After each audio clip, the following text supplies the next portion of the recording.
सध्या मुली आणि महिला यांच्या संरक्षणाचा प्रश्न गंभीर बनत चाललाय। शिक्षण, नोकरी अथवा व्यवसाय तसेच फिरण्यासाठी महिला बाहेर निघाल्या म्हणजे तेव्हा आपण आपल्या घरी सुरक्षितरित्या परततो की नाही याची काळजी त्यांना नसते। म्हणूनच असं झालंय की नाशिकच्या त्रिमूर्ती चौक सिडको या ठिकाणी एका मुलीला एका टवाळखोरानं अपशब्द वापरत छेडण्याचा प्रयत्न केला।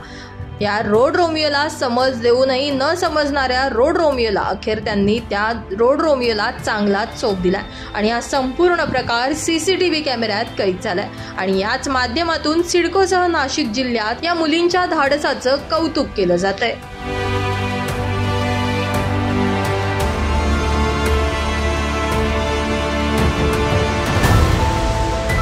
ब्युरो रिपोर्ट, नाशिक माझा न्यूज, नाशिक।